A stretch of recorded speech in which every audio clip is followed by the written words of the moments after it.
네, 그러면 우리가 저번 시간에 현금 창출 단위라는 것에 대한 이야기를 했었잖아요. 자, 그래서 유형 자산을 지금 손상 인식을 해야 되는데 각각 개별 자산으로 보통은 손상 인식을 하는데 이제 특수한 경우에는 이런 식으로 현금 창출 단위라고 해서 제품 라인이나 사업부와 같은 뭐 이런 것들 혹은 지역, 기업 전체라고 해서 현금 창출 단위라는 카테고리로 묶은 다음에 그 현금 창출 단위의 손상을 인식을 하는 겁니다. 자, 근데 이게 손상 인식 계산하는 방식은 동일합니다. 자, 지금 보시는 화면처럼 회수 가능 금액이 장부 금액과 이게 비교를 했을 때 회수 가능액이라는 것이 장부 금액보다 더 낮아진다면 손상을 인식한다라고 했었잖아요. 그리고 앞에서 우리가 본 것처럼 회수 가능액이라는 것은 순공정 가치를 계산해보고 그 다음 사용 가치를 계산해본 다음 두 중에 큰 거, 그것이 바로 회수 가능액이 되고, 그리고 이 회수 가능액이 장부 금액과 비교했을 때 더 낮다면 손상 인식을 하고 더 높다면 손상 인식을 하지 않습니다. 아래쪽에 있는 예제 6-3번을 보면서 이야기를 좀 해볼게요. 자, 우선 물음에서 물어보는 것부터 하나씩 이야기해 보겠습니다. 현금 창출 단위의 순공정 가치를 계산을 하고 그 다음에 회수 가능액 그리고 장부 금액을 계산하라 라고 되어 있습니다. 이 세 가지를 우선 계산을 해볼 거고요. 그리고 이 현금 창출 단위의 손상차손, 이 손상차손이라는 말은 방금 말씀드린 것처럼 회수 가능 금액이 장부 금액보다 낮은지를 확인을 하라는 뜻이 되겠죠. 자, 위에 있는 사례를 한번 읽어보겠습니다. 자, A기업은 채광 사업이 완료되고 광산 현장, 광산이라는 유형자산을 복구해야 됩니다. 자, 복구를 해야 된다라는 말은 복구 충당 부채라는 걸 설정해야 된다는 건데, 복구 원가에는 채광 사업 시작 전에 제거하는 표토의 복구 원가도 포함이 된다라고 되어 있습니다. 표토의 복구 원가도 우리 복구 원가에 포함을 시켜라는 뜻이고, 표토를 복구하는 데 소요되는 원가는 처음에 표토를 제거할 때 충당 부채를 인식한다. 어쨌든 여기서는 복구 충당 부채를 인식한다라는 말을 계속 하고 있고요. 자, 이 충당 부채 금액은 광산 취득 원가로, 광산을 취득할 때 원가로 인식하고 광산의 내용 연수로 감가상각을 한다라고 되어 있고, 자, 복구 충당 부채 장부 금액은 400이고 이 부분이 중요하죠. 우선 복구 충당 부채의 내용이 나왔고, 자, 복구 원가의 현재 가치와 동일하다라는 말을 하고 있습니다. 자, 그리고 자, A기업은 광산에 대해서 손상 검사를 실시하는데 광산이 속하는 현금 창출 단위라는 말이 나왔고, 이것은 광산 전체를 이야기한다. 기업은 여러 원매자로부터 광산을 900에 매입하겠다는 제의를 받고 있다. 이 말은 이 광산을 팔았을 때 900에 팔 수 있다라는 겁니다.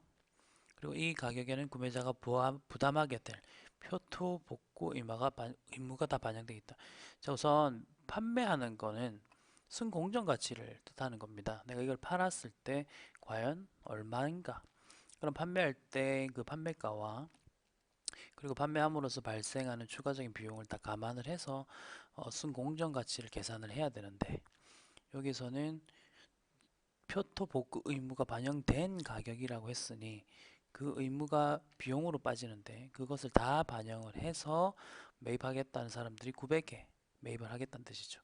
우선 이 부분을 보면서 바로 순공정 가치는 900이다 라고 계산을 할 수가 있습니다.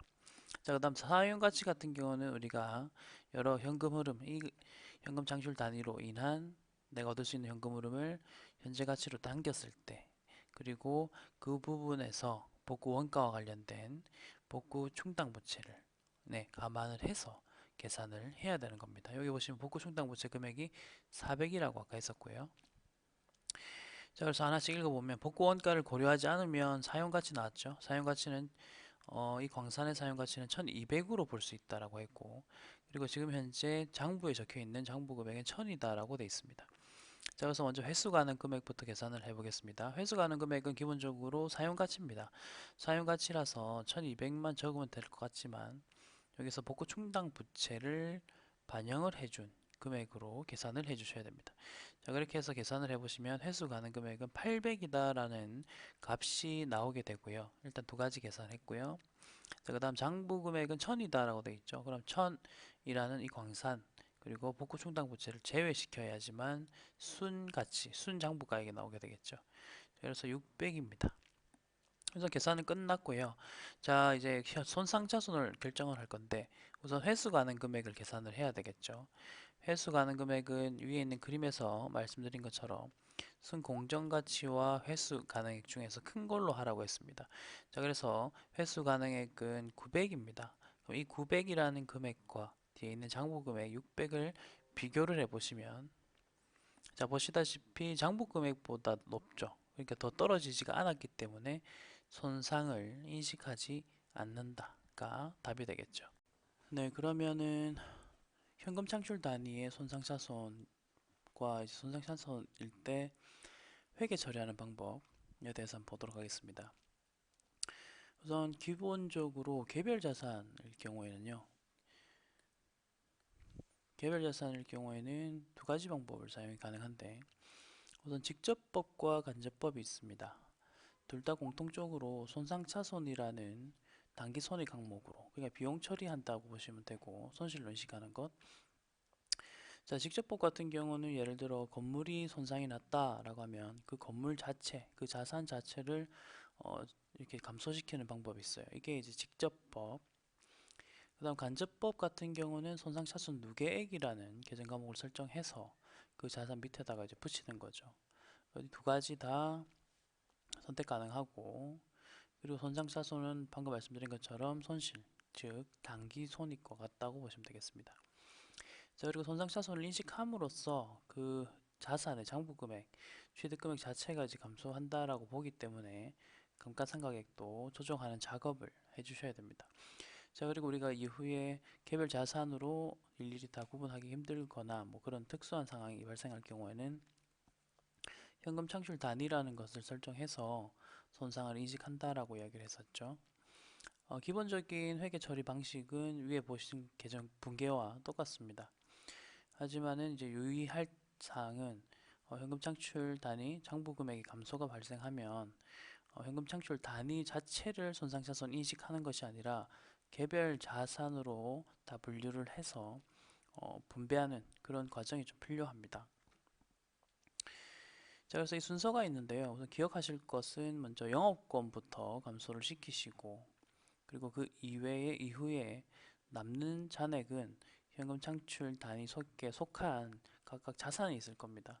그래서 그 자산의 장부 금액에 비례해서 배분한다는 것이 특징인데 이것은 예제 문제를 통해서 연습을 하시면 바로 이해가 될 것이라고 생각을 합니다.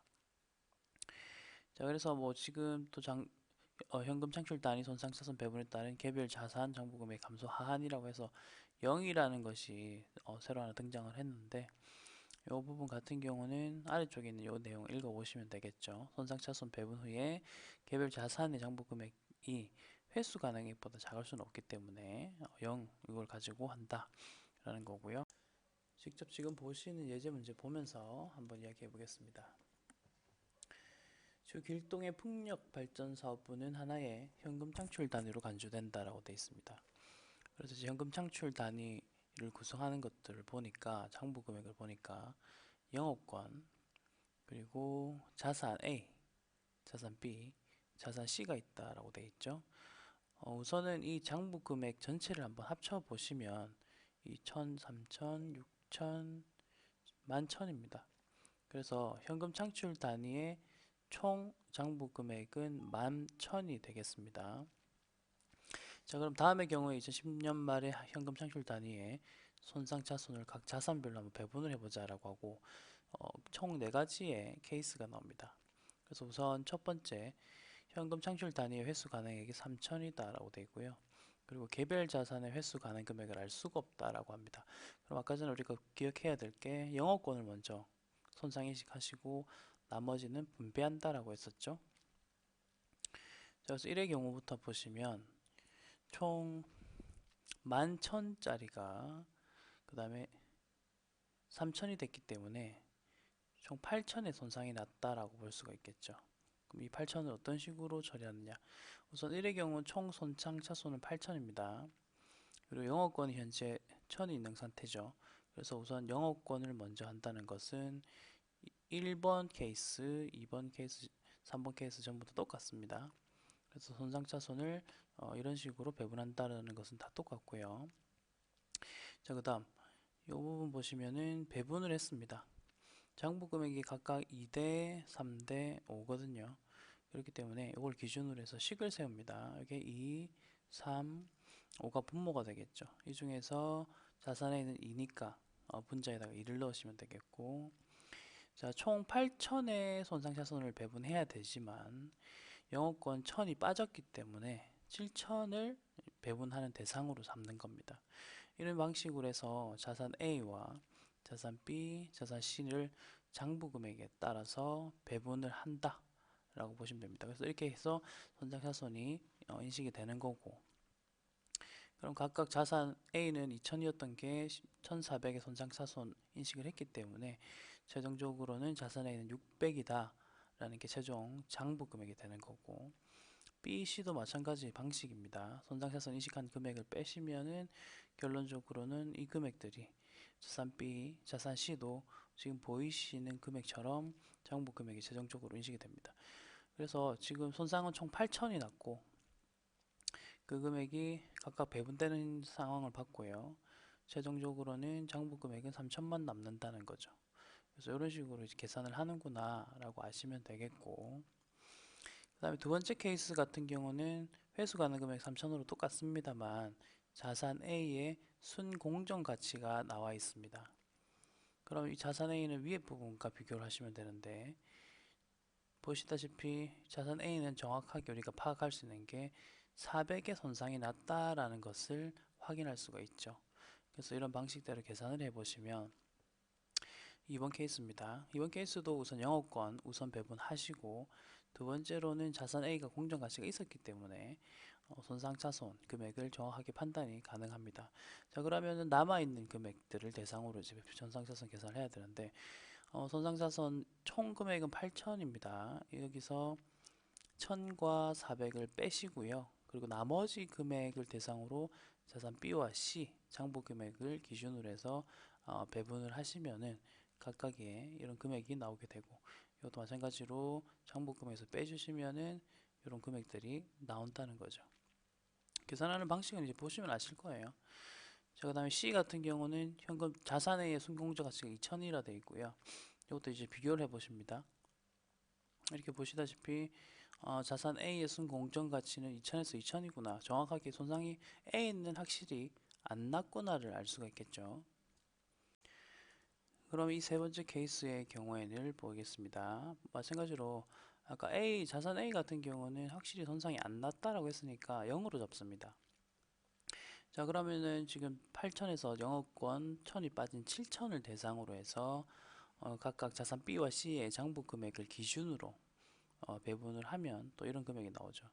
그래서 이렇게 계산을 해서 최종적으로 장부 금액이 확정이 되는 겁니다. 마지막으로 물음 네 번째 4번을 볼 건데요. 여기서 회수 가능 금액이 12,000이라고 되어 있잖아요. 자, 이렇게 되면은 요 금액 장부 금액과 비교를 했을 때 회수 가능 금액이 장부 금액보다 언더가 아니잖아요. 그렇기 때문에 기본적으로 이 현금 창출 단위에 대해서 손상차손을 인식하지 않습니다. 자, 그래도 특징적인 게 순 A의 공정 가치가 1000이라고 되어 있죠. A만 봤을 때는 손상을 인식해도 되는 것이 맞습니다만, 우리가 지금 이 예제 문제의 경우에는 현금 창출 단위를 기준으로 손상차손을 인식한다라고 했기 때문에 A가 공정가치가 이렇게 떨어졌다라고 하더라도 전체 현금 창출 단위의 기준으로 보았을 때는 손상이 아니라고 볼 수 있기 때문에 이 부분도 A에 대한 것도 손상차손을 따로 인식하지는 않습니다.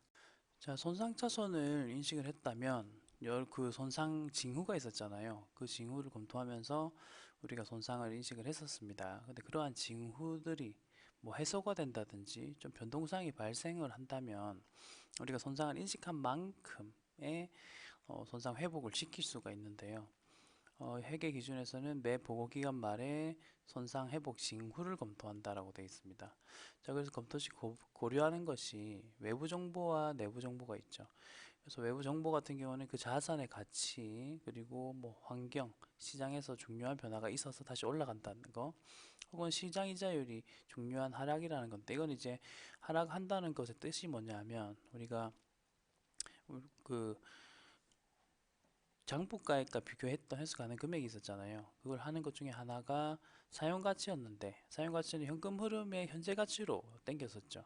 그러면 현재 가치로 땡길 때 이자율이 낮아진다면, 그러면 현재 가치는 높아지거든요. 예, 그러한 이자율의 특성에 따라서 이게 손상 회복이 됐구나 라는 것을 판단할 수가 있다는 겁니다. 자, 그래서 그런 식으로 해서 보시면 되고, 내부 정보도 한번 읽어보시고요. 이처럼 손상 회복 징후가 있을 때는 손상차손 환입을 인식을 해야 되는데, 손상차손 환입이라는 것은 뭐 이렇게 정의가 되어 있고 회복된다는 거고요. 그 다음에 인식 조건이라는 게 있습니다. 인식이 손상차손 인식하고 나서 우리 회수 가능의 결정에 사용된 요소가 있었죠. 그 두 가지 기준, 순공정가치나 사용가치가 있었는데 그 측정 기준이 변경이 되거나 했을 때, 혹은 두 번째로 사용가치로 결정하는 경우에 우리가 손상을 인식할 때 사용가치를 기준으로 결정을 했었는데, 그 추정된 미래현금을 계산할 때 금액이나 발생 시기 또는 할인율이 제일 대표적이겠죠. 할인율, 그 이자율이 낮아짐으로써 현재 가치가 높아진다면 손상차손 환입을 인식을 할 수 있다라는 거, 그래 보시면 되겠습니다. 그 순공정가치로 결정하는 경우에는 우리가 순공정가치는 이걸 팔았을 때, 그 다음에 그때 발생한 비용들을 감안해서 하는 건데, 그러한 구성 요소들이 변경이 된다면 우리는 손상차손 환입을 시킬 수 있다라는 겁니다. 자, 그래서 그리고 유의해야 될 부분이 하나 있습니다. 단순히 미래현금 유입 시기가 가까워짐에 따라서, 이게 시간이 1년이 지나고 2년이 지남에 따라서 현재 가치가 높아질 수 있잖아요. 바로 그런 것 때문에 현재 가치가 증가하는 부분에 대해서는 손상차손 환입을 인식하는 것이 아니다 라고 아시면 되겠고, 회계 처리를 보시면 우선 기본적으로 환입액 같은 경우는 우리가 내린 것만큼 올릴 수 있습니다. 이때 뒤에 그래프를 보면서 더 이야기를 할 건데요. 분계를 한번 보시면 우리가 직접법일 때와 간접법일 때 각각 했던 손상차손 인식을 했었던 그 분계의 반대 분계를 일단 한다고 보시면 돼요. 우리가 직접법으로 손상차손 인식할 때 자산을 감소시켰었잖아요. 그럼 그 감소시켰던 자산을 다시 차변에 보내서 증가시키고요. 그 다음에 손상차손 환입이라는 계정으로 단기손익 인식을 합니다. 자, 그리고 간접법일 때는 손상차손 누계액이라는 걸 통해서 했었기 때문에 그것도 반대쪽으로 보냄으로써 일부 제거를 시키시고, 그 부분에 대해서는 손상차손 환입이라는 계정을 쓰는 거죠. 그리고 이걸 인식한 후에는 감가상각액도 조정을 하는 작업이 필요하답니다. 자, 현금 창출 단위일 경우에는 어떻게 하느냐인데, 이거는 뭐 개별 자산과 동일하다라고 보시면 되겠고, 하지만 차이점은 우리 아까 전에 손상차손 인식할 때 현금 창출 단위일 때는 개별 자산의 장부 금액으로 비례해가지고 배분을 했었죠. 그 방식대로 이제 환입도 배분을 하면 되는데, 중요한 것은 영업권은 손상차손 환입을 할 때는 배분에서 제외한다라는 거 여러분들이 기억을 하시면 되겠습니다. 자, 그러면은 손상차손과 관련된 전체적인 흐름은 지금 보시는 그림으로 우리가 이해를 하실 수가 있는데, 우선 첫 번째 이 내려가는 이 곡선은요, 직선은 감가상각이 됨으로써 정상적으로 손상차손이 나지 않고 감가상각이 됨으로써 이처럼 장부 금액이 점점 줄어들 거예요. 이렇게 쭉 줄어들어서 결국 B 지점까지 오는 거죠. 이게 이제 잔존 가치가 될 것이고, 하지만 중간에 어느 순간에 손상이 인식이 되면 요 C에서 D 구간입니다. D 구간처럼 손상차손을 인식함으로써 손상차손 누계액이거나 직접법이면 그 자산을 자체를 감소시키잖아요. 그래서 D 지점으로 갑니다. 하지만 D 지점으로 갔지만 어쨌든 끝까지 B 지점까지 잔존 가치는 항상 동일하니까 가야 되기 때문에 여기서 출발을 시킵니다. 출발을 시켜서 B 지점으로 방향으로 향하게 되는데, 아까 손상차손 환입이 되는 경우가 있었잖아요. 그럴 때는 환입은 이렇게 위로 올려서 장부 금액을 증가시키고, 그럼 H 지점에서 출발을 합니다. 그래서 다시 자연적 가치로 향하는 거죠. 어쨌든 목적지는 B지점 똑같습니다.